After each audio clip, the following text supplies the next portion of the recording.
All right. Our first speaker, guest speaker today, is going to talk about new varieties. It's Dr. Eric Olson from Michigan State University. He is our wheat breeder. We are very lucky to have Dr. Olson. He is with our industry partners to help support the wheat breeding position and have been a great investment for us and for the state's wheat farmers to have a bright young wheat breeder in Mr. Olson. He is ready to make a difference in the industry. It is my pleasure to introduce Dr. Eric Olson, 10-year MSU wheat breeder, to share with you the new varieties that are coming on the horizon. Very good to see you all this morning. Thank you all for making the trip here, and it's your involvement in the industry that gives it its strength. All right, and we're here to keep that strength going forward here across the years. Here, I'm Eric Olson. I'm a wheat breeder and geneticist at Michigan State University, and I've been there for about 12 years now. So we work on developing wheat varieties, testing them here in Michigan, making sure that you have the most profitable varieties for your farm.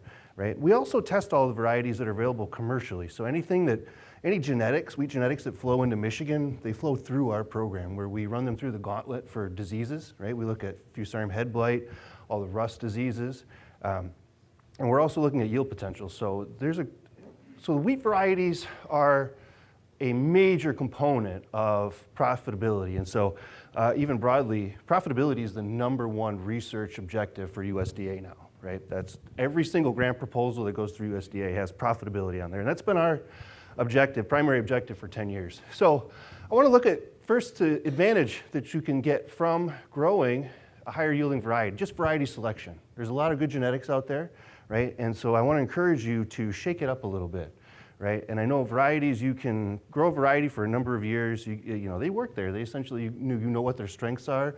You know what their what their weaknesses are. But there is, on average, a 10 bushel yield advantage, 9 to 10 bushel yield advantage right here from growing the highest yielding variety relative to the average, right? So this is the average yield of our commercial variety trial over the past 30 years here, essentially. 2016, remember that year? That was a good year. A lot of wheat in Michigan that year. And we had our record yield average was last year, so well done on that, folks. But I want to convey that you can actually get higher yield on your farm just by selecting better genetics. So take a chance on that. You know, if you've got a variety you like to grow, try something else. Just partition out part of your acres, try a new variety, roll the dice a little bit for 1 year. So I encourage you to do that. We've been seeing about a bushel per year gain in wheat yields, soft winter wheat yields over the past 30 years, which sounds slow, right? But it's steady, consistent progress over time, right? So why would you want to plant multiple varieties on your farm? So I would encourage you to split your acres. It's just like spreading risk, right? We're all, you know, if you're investing in index funds, right? Where your risk is spread out across multiple entities, multiple companies versus, you know, going all in on Netflix or something of that nature, right? So in terms of flowering date, you can look at the different traits that are going to separate in these varieties. You can have early maturity varieties versus late maturity varieties. And that's going to affect a lot. That's going to affect specifically your fungicide timing. So if you're growing soft winter wheat in Michigan, you should be applying a fungicide at flowering, right? That is one of the key developmental stages. I know we're pretty far away from that, right? We're looking at maybe a week after Memorial Day weekend up in this part of the world for flowering. But if you have multiple different varieties, they're going to be flowering on different dates. You can spread your work. You can also spread your risk, right? So during rain events, right, those are the conditions where Fusarium head blight can get established in the field. If you have a variety that they're flowering at different times, one variety, it could be infected versus the other variety, if it's later flowering, experiences a very different environment, right? So you can spread your risk out. It's going to be at less risk for FHB. That also comes into play for harvest timing. So I think one of the biggest challenges we've seen is falling number issues in Michigan, right? Falling number. And the best way to avoid falling number issues, especially if you're growing soft white winter wheat, harvest early on that. And so splitting your maturities, and I'm going to show you some of the differences in physiological maturity, right? This is determining differences in when that crop is ready to cut. Right? So if you have an earlier variety, yes, it's going to cut earlier. Generally, the earlier flowering varieties are going to also mature a little bit earlier, right? But in the later flowering lines are going to be a little bit later, right?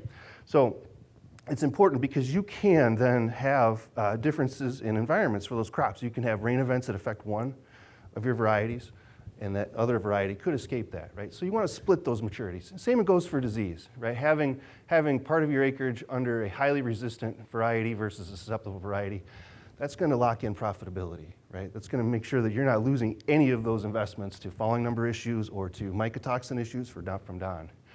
So I want to check out physiological maturity here. So we have up to 6 days, almost a week of separation in when these varieties are going from grain filling, actively photosynthesizing and moving nutrition into that grain photosynthate to where that crop is getting ready to dry down, right? We're looking at physiological maturity here is when that peduncle, right, that goes from this greenish color, right, where it's mobilizing nutrients into the grain to where it's shutting down. Now there's still some mobilization of resources at physiological maturity, but we can see that variation, there's tremendous variation. Anyone who's grown Jupiter or DF271 knows that those varieties are going to be ready to cut a little bit later, right? And what you would want to do is pair that with something like a whitetail in Jupiter is just a match made in heaven here. We have got an early harvest variety and a late harvest variety on the same farm. And I've seen this from the road. You can tell Jupiter from the bronze color, right? And then the bright chaff on Jupiter. So those of you who are doing this, very well done. And hopefully more of y'all can be taking on this type of management where you have multiple varieties, especially to split your maturities, right? Which early combine, early harvest, at less than 20% moisture is a very good insurance policy. Yes, there will be drying costs, but those costs are going to be far less than having a falling number below 250, right? And so that's where we have a lot of research questions around that. So we are reporting how well varieties tolerate pre-harvest sprouting conditions, rainfall at harvest. It's not a good thing, right? And it's not just a Michigan issue. There have been major issues over the past 5 years, even in the hard red spring wheat region, right, up in the Great Plains. Durum wheat, right, in North Dakota. Even durum wheat has been sprouting in Canada and Manitoba and North Dakota. So it's a nationwide issue in the wheat industry. Now we're screening them. Now rather like in Washington State, we just wait to get the sprouting events, right, falling number events across 20 some locations. We harvest them in the field and we actually apply misting conditions for 2 days. So we essentially rain on them for 48 hours, which is a lot. It doesn't necessarily mimic precisely what's going on in the field, but it's a good estimate, right? We run them through the gauntlet then. So we have a great research team that's evaluating falling number on commercial wheat varieties. And so we looked at 3 days in 2024, and then we shifted that back 2 days in 2025. But we're really zoomed in on that 48-hour window and the events that are happening. And it's really in that first 48 hours, right? The first 48, during these rain events where damage from falling number is happening, right? And Jonah really is one of the only varieties. I'll talk about 20R210, one of our releases also keeps a falling number above 250 here, but the majority of them, this is 2-year averages, they're gonna dip below that 250 level, right? So there's still some issues. We have progress to make in soft red winter wheat, right? And so this is a trait that's on the minds of breeding programs and seed companies right now as well, and we're working on it. Early harvest, we have to harvest early still with our soft white winter wheat, right? So that's just a fact right now. It's getting better. So we're looking at why is this first 48 hours important, right? There's a lot happening, and then that's when we have this great starch, these large starch molecules are getting broken down, right, into glucose, essentially for germination. We don't want that to happen. We need high quality milling wheat, right? So we are trying to determine, is water absorption a factor here, right? So during these rain events, the dry crop is essentially a sponge, right? It's pulling water in. In the presence of water, we get breakdown of those starch molecules, right? That's not what we want to have. That's what's causing falling number to drop, is degradation of those starch molecules. So we see across most varieties, all these varieties, we see a logarithmic trend. So we're zooming in now next year on this area here. What does that falling number look like for these samples? We know that there's variation, that they're absorbing more water over time, right? But we want to see what's happening to falling number right there. And so ultimately we'll be able to get a prediction model where you've received X amount of inches of rainfall. This is what your expected falling number is across multiple varieties. That's why we're looking at a lot of different genetics here. So hopefully we can have essentially a prediction model that'll tell you what to expect. Not necessarily a test for your field yet. Just, there are on-farm tests available, but we want to be able to predict what kind of falling number can you expect for given a certain amount of water over a given time frame, right? So there's also an open question of physiological maturity. So the current dogma is that nothing is happening in terms of pre-harvest sprouting or falling number issues before physiological maturity. That's not, the literature says other things, right? But what we're seeing in the field here is that, and it's also known that there has to be an after ripening period. There's physiological maturity, the plant shuts down, but then it has to after ripen for a few days, right? Where it's going from that 35 to 40% moisture down to 20. So during that period, it's becoming more vulnerable to low falling number issues. So we've seen this over time, over this 5 to 6 day sampling date period, right? 2024, we started sampling very early. This was right after Father's Day weekend. Never happened. This is the earliest we've ever sampled. But you can see there's a linear decrease in falling number of samples collected on those days. So there is something else happening close to physiological maturity that has not been documented in the scientific literature. Literature says we need 5 days for this to happen, right? And nothing happens up until that point. But there's some open research questions here, right? And there's also a suggestion that maybe these later maturity, the highest yielding varieties in Michigan are the latest maturity varieties. That's what it is, right? Are they more vulnerable to low falling number, right? I hope not, but we're doing the experiments to try to test that out, right? So I want to remind us of Fusarium head blight and the risk of Don mycotoxin, right? We don't want any dockages, right? And the best policy for maintaining low Don is to select varieties that have high levels of resistance.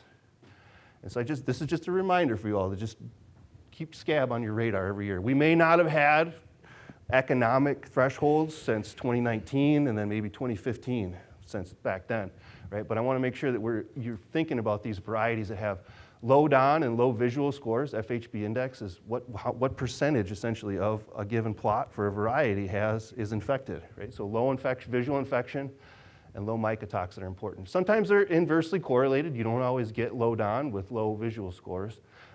But the opposite is true too. Whitetail can look susceptible, but we end up with lower Don in that variety. So just want to keep this on your radar and make sure you don't forget about FHB, right? It's out there. We have resistant varieties and it is not associated with low yield, right? We have the best scab resistance and the highest yielding varieties. We have come so far in the last 30 years with resistance to FHB that I need you all to keep that in mind. Yes, sir? Overall, are the white varieties more susceptible than the red varieties? No, they are not. We do have a selection of scab-resistant varieties. 9313 is pretty good. 9242 has been good visually, right? And I know that some of you are growing that variety. The Don goes a little higher in 9242. DF271 and Mackinac have good visual scab resistance and also low Don as well, right? So we do see the FHB1 gene, right, which is it's like the biggest lift in terms of scab resistance. We see that at the highest yielding lines I'm just gonna hype up KWS cereals because they have put FHB1 in all of their elite material. Like you see lines that are winning variety trials across the Midwest, every state, they have FHB1 in there. So that's one of my myth busters, right? Is that there is scab resistance in soft white winter wheat and soft red winter wheat. So it is out there. This is something you need to be demanding from your seed dealers. Not just asking, do you have this? Just like you need this in your program, right? Very good. Let me pause. Any other questions or comments? Hopefully I'm getting some gears turning here and stirring you up a little bit. Just raise a hand and stop me at any time. Okay. So let's talk about, we've been talking about canopy architecture and how it relates to management for a while. So I'm shifting gears on us a little bit here, but I want to talk about how we're figuring out what are the biological traits, what is driving this thick canopy here, right? Where you see these, it's tiller angle. You see these tillers that are filling the space in between these 7.5-inch rows. It's a different system from the 5.5-inch drill right behind us all here, right? That's a beautiful Pottinger drill there. That's a 5-inch system, very different system, right? That we're trying to optimize. But you can see we have anyone who's grown Wharf, it's got a very upright tiller angle. That's where you can see down the rows. Doesn't mean it's a poor variety, it just means it has a different canopy architecture, right? Versus DF121, we see these varieties that are up here that have about a 40-degree tiller angle here, and they're going to be filling out those rows, right? And there's some benefits to that. Better light capture, right? They're going to be capturing more light, doing more photosynthesis. They're also cooling that canopy a little bit better, right? High temperature stress. If you grew wheat from 2020 to 2023, we had drought, we had heat, it was rough, right? So we needed varieties. These kind of varieties can tolerate that kind of high temperature stress. But we do have a lot of variation in tiller angle. And so the way that we're getting at that is that we can go in and computationally, we look at these images and then we compute what that angle is. We find the third highest internode, and then we figure out the angle from the crown to those outermost internodes there. So we're getting better at characterizing these varieties. And interesting, tiller angle can vary by location. So we've gotten feedback that, well, maybe there's, that variety doesn't look like you said it would in this environment, but it flex. Varieties will flex their tiller angles, whether it's a wider tiller angle based on other factors. We don't know what's driving it, but we do know that different environments, you can see a different tiller angle. So we have from this year from Mason versus the Saginaw Valley Farm here, we see up to the widest tiller angles showed the greatest flex. We had up to a 9-degree, for DF121, a 9-degree tiller angle, greater tiller angle at the Mason farm versus at the Saginaw Valley here. Now it could be planting date, there could be other factors involved, but we do see varieties flex in terms of their tiller angle depending on location. And you can see there's a little bit more, it's pretty tight at Mason. There's a little bit more variability in these at the Saginaw Valley farm. What's really cool is there's also a response to seeding rate. Now I put this up here because there have been data the past 5 years that suggest lower seeding rates, you can achieve higher yields with lower seeding rates, right? Now the rationale for going higher, especially in this part of the world, we have harsh winters, right? You want to be able to put out, and if you're planting later, the dogma is to increase your seeding rate, right? Because you're going to have some seedling mortality and so forth, and you need less tillering, you need to compensate. Well, that compensation, the higher population creates a little bit of stress, potentially, and so it's going to reduce your yield components. You're going to lose spikelets per spike, your grain weight will go down, you'll get smaller kernels and so forth. And I'm not saying you should plant 500,000, right? I'm not saying you should do that. You plant what works on your farm, right? But lower seeding rates, you do see a slightly wider tiller angle, right? Which means I'm pointing out that plant can adapt to that environment, right? And so a little bit more room, that plant's a little bit happier, more access to light and nutrition resources. You can actually, what I'm talking about is trying to manage wheat like corn a little bit, right? Where every plant is optimized. The leaf angle's optimized, right, to intercept more light. That's why we can pack 36,000 plants per acre now, is because the plant architecture has been essentially tailored to that specific production environment. We're behind in wheat in that regard, but we're trying to move that forward a little bit. So it's interesting how the canopy will adjust based on location and also by agronomics, seeding rate. Then you can see there's more variability, far more variability at the lower seeding rate, the lighter green color here. You can see those box plots are a little more spread out, so there's more variability. Yes, sir? Do you see any correlation between tillering angle and the incidence of lodging? Oh, that's a good question. No, we have not investigated that yet. I have the data, though, because we took lodging notes. We had 2 major windstorms that moved across the state. And it affected more the west and the central part. I'm not sure what the extent was in the thumb, but we had 2 events that knocked, we basically got almost 100% lodging at Mason. But we do have data sets where we have the tiller angle and the lodging notes. So I could investigate that. I could answer that question better after running some stats. So, other questions and comments? Okay. So I want to bring up some of the varieties, MSU wheat varieties that we have coming up here. So I want to talk about MI20R210. So this was a cross, 2016. We've got a Hilliard and then it's all soft red winter wheat. We top crossed it to 25R47, an older, it's off patent, so we could cross with it. Now, we saw excellent yield performance. We've got 5 years and 90 sites, so we're pretty sure about the yield stability and the yield potential on this line. Very short plant architecture. So if you're looking at a high yield environment, you may choose not to put a PGR on this. It does have good tolerance to lodging, right? That short plant architecture is promoting good standability under high yield conditions. Test weight's mid. Okay, so it's going to be better than like a Psi 100, I think, or it's not going to be quite at like the same level as like a 25 R40, right? That's the most widely planted soft red winter wheat basically across northern North America here. But we're seeing a very short stature. It's going to be moderate maturity, right? When we're going to see moderate flowering, a little bit later maturity on this. I'm going to show you some milling and baking. This has outstanding milling and baking qualities. So I'll make the point that the majority, I'm talking like 90% of the wheat in Michigan gets milled, either in Toledo or right here in Michigan, right? So it's not necessarily, we're not exporting to the world, we're supporting economies right here in Michigan and in the Great Lakes region. Everything is produced here, nearly everything is also milled here, right? So milling and baking is very important. It's moderate for FHB, but what we do have is very good stripe resistance and very good leaf rust resistance in this line. So and that falling number, it's got a 260 falling number under 2 days of straight rainfall. So it's going to hold up under those late harvest scenarios. Right? So we've got a yield advantage over the majority of soft red winter wheat tested across. We've got 4 years of commercial testing in Michigan, and the yield is right up there.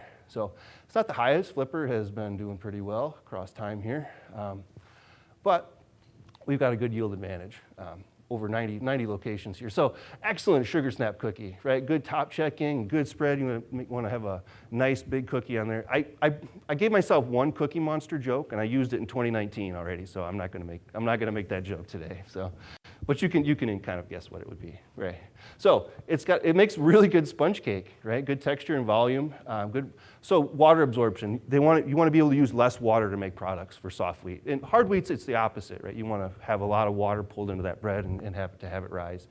Good flour yield, soft kernel. It's got a little bit more ash, so just a little more waste. But so that's 20 R210. So that's a soft red winter wheat that's coming up. Now this one's been tested only a few years, but we've got really good yield for this line. Very good. It's short stature, right? Early flowering, early maturity. So it's really an early harvest soft white winter wheat, right? It's intermediate. It's somewhere between Jupiter. It's more susceptible than 9242, but it's got lower don than a Jupiter whitetail kind of variety here. What we have also is stripe rust resistance and leaf rust resistance. So we do have some stripe rust resistance in soft white winter wheat. So have a look at the variety trial report to determine if the variety you're growing is susceptible, right? And that's going to come into play, not today, not tomorrow, but it's going to come into play right around flag leaf, right? Whether or not we get a stripe rust epidemic, whether or not there's stripe rust overwintering somewhere in Michigan, maybe, right? But we also get leaf rust that moves every 2 weeks, right? It doubles. So if you get storms, it'll move from Louisiana to Kentucky, and then from Kentucky to Michigan. So you can follow the leaf rust reports and expect. You see it in Kentucky, wait 2 weeks, right? So, George, question? On your milling and baking Yes. quality, where would the average be in Michigan of all varieties we're raising? Is it just straight up and down like that? Or? I would say it's quite good actually. Well, it depends on the variety. So I'm going to pick on some, like Sunburst has a 65% flower yield versus what we want to see is like 70% or above. Like Jupiter, Whitetail are really 70 to 72%. So there are some varieties that are less desirable, but for the most part, in the MSU program, they've been working on this for almost 70 years. So like anytime I make a cross, the quality is already there. Right? There's some other programs in other parts of the region that are sending varieties to Michigan that aren't optimal, but we're pretty good across the board. Is there any way you can snap your finger and make the millers pay more for high quality? That's going to take that's a value proposition, and we do need that. We do need that, and there are avenues for that for potentially specialty products, right? But then you get into like identity preservation, and you need specialized storage and specialized production lines and so forth. So right, there's a lot of value in it, but you have to make a lot of investments in it to get it off the ground too. No, that is part of the profitability piece that every wheat researcher in the U.S. is thinking about profitability and how do we get more? How are we delivering more to our customers? Right. That's right. Yes, sir. How many years does it take for them to earn a name? For a variety? It's, so these have, I keep them just numeric at this time because when they're licensed, when the IP for that variety gets licensed, a company's really going to want to put their own brand on it and give it their own identity, right, that's associated with that company, versus if we release it into the certified seed system with a name, it keeps that name wherever, and then it's just basically, it affects who can market that line most effectively. I don't know if I'm trying to say it without saying it, right? So every company wants to market their own variety, and so this allows them to brand it as such. So now that does create issues where you have the same genetics under this, you have the same genetics under different names, right? So, and I debated whether I was going to. This is happening in the soft white wheat reed. I'm not going to say it though. I'm not going to say it, but don't. Those who know, if you know, you know, okay? And if you know, tell someone else, okay? I don't. Because this is a risk because you can have the same genetics. You're not spreading your risk, right? My opinion is that there should be 15 to 20 different varieties spread across, especially our soft white wheat acres, right? To spread that risk around, right? So that if there's a one in 100-year event and it takes out 50% of the acres, our milling industry can still survive, right? That's who buys this grain, right? So How many years does it take to develop 214? Oh, 6 years. Quickly, very quickly. We can go from making that cross to pulling out an inbred line. So any corn, soybean, barley, oats, they're all inbred crops really easily. They're very easy to develop, straightforward. But we've got 3 years of testing on this. Should be 4. It's in the field. This year is going to be year 4. But then you add 2 more years on that because we have to do a lot of things in parallel. You have to produce the breeder seed lot, but then next year there's a foundation seed grow.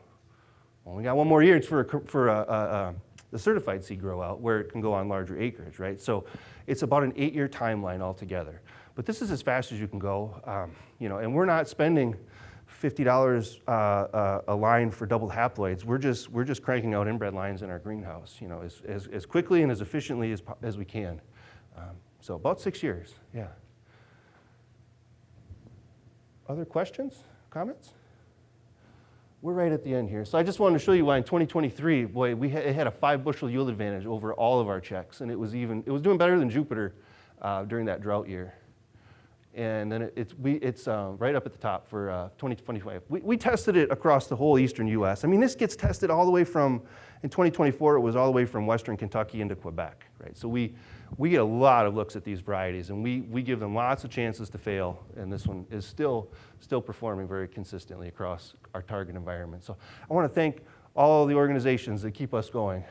Great support from you all with the Michigan Wheat Program, from Congress, the U.S. Wheat and Barley Scab Initiative, USDA with the Wheat Cap Project, MCIA, all the milling companies in Michigan that keep us going. So, and we have a great team, Dennis and Amanda et al., doing great work. So any other comments, questions? Yeah. Talk of hybrid wheat, how do you see that affecting public universities, your program? Yeah. Can you comment on Hybrid wheat is coming. It's coming. And now I don't see it taking, at least in the next 5 years, taking over a substantial amount of acreage, at least in the soft wheat region. Hard wheats, it might take off a little bit more, just bigger acres. There is a yield advantage, but I think that it's going to be present in a subset of the acres. I think it's going to follow the pattern of hybrid rice. Right? If we bring that up, it was an inbred crop that was converted over to a hybrid crop about 15 to 20 years ago, right? And it occupies less than 20% of the market space, right? And I know this because one of my graduate students worked in the certified seed industry in the Philippines, right? So I heard all about this. And I see that pattern with hybrid wheat, where it'll be a subset of growers that have the yield potential, right? Maybe the Thumb of Michigan, Huron County is one of those candidates, right? I know KWS Cereals is working on this, so it's possible. If you have the high-yielding environments where growers can make a profit on a $150 bag of seed. Yeah, it's going to be 4 times, right? 3 to 5 times what you're paying for inbreds right now. Just be prepared for that sticker shock, right? So you're going to have the operation that's going to give you that high-end yield to fit those margins. So you're going to have to price it out. That's why I think it's going to stay. Right now, I don't think we can afford that. But it can change, right? They've built efficiencies into the production process and so forth, so it's really easy. They use color sorting technology to separate out the males and females and so forth, so it's really high tech what they're doing, and they're doing it very efficiently, so I think that it will, maybe it'll come down a little bit, but right now, that's my rationale and where I see it going. So are you working yes. on any GMO wheat? We're not, and necessarily, but it's on the back burner. Those traits are available, but it's been, we were regulated to work with gene editing with CRISPR, and now there's been a hold on all of that commercialization of anything CRISPR oriented, which would be gene editing. Now, let me say that again. We are limited on the amount of gene editing we can do, right? Or commercialization of gene edited products is not allowed at this time. But we can go forward with transgenic material. So if we wanted to incorporate the HB4 drought tolerance gene from that's in Argentina right now, we could get free license to work to do that, right? So if that was something that the Michigan Wheat Program wanted to do, we could work directly with Bioseries and get access to that IP and move that trait into Michigan wheat varieties, a transgenic trait. This doesn't make perfect sense to me, right? But it's regulatory right now. They froze the CRISPR momentum, but we can still use the transgenics. So GMO is still on the table, right? Whether or not the Pacific, right? The Pacific countries, right? It's going to the export markets are going to drive acceptance, is what I'm trying to say on that. We can go forward with it, but should we, right? Because of the markets. Yes. Okay, so that is on the horizon. People are working on this, and there is evidence of some of this, right? Well, not necessarily. We don't have that. We have the capacity. MSU has a very good capacity for microbiome research, right? And so that would fall into that kind of area of research. So we have strength in those areas, so we could move that forward. But I haven't seen big, large strides in that direction yet. Sir? Is there any work being done on soft white wheat with the new gene for head scab resistance Oh. out there in red hard wheat? Okay, so if we're talking about FHB1, if that's the gene, then every single one of our crosses will have FHB1. There's maybe FHB7 from Thinopyrum as a wheatgrass, intermediate wheatgrass, so that's another large effect gene. And I want to say that if that's not specifically, if we don't have it right now, we can get it. Because we have the U.S. Wheat and Barley Scab Initiative. It's essentially a clearinghouse for the genetics that are developed for scab resistance. So I can request that from anyone in the region. My sense is that we've been doing pretty good with the resources that we currently have, but we can access any of those traits. I want to bring it up. So wheat streak mosaic virus resistance, there are some genetic solutions that we don't have. I know this is a bit of a tangent, but it's field level resistance is hard to come by in eastern soft winter wheat. But we have access to some of the resources that they've been using in the hard wheat region, Colorado, western Kansas, right? So WSM1 works, WSM3, they have wheat chromite resistance, right? Genes, if you bring those into soft winter wheat, we're gonna be able to mitigate some of the problems from wheat streak mosaic virus that some of you all, I'm sure some of you have been experiencing this year. So that's another opportunity that we have to use germplasm from other sources. Very good. Sir, yes? Any varieties being developed with falling number resistance? Is that a genetic thing? There's a strong genetic component. Yes, and we are working on it right now, and we're using that as a selection criteria as we move varieties forward. It's challenging, right? So I feel like we're at, with falling number, where we were at maybe like right around 2,000 for Fusarium head blight, where we're just getting started, but we haven't made monumental progress yet, but we have traction in that area. So my short answer is yes, but it's been a slow process because we have to get everybody on board. doesn't work if just my program is working on it. We need to get every wheat breeder across the region that's sending varieties to Michigan on board with that.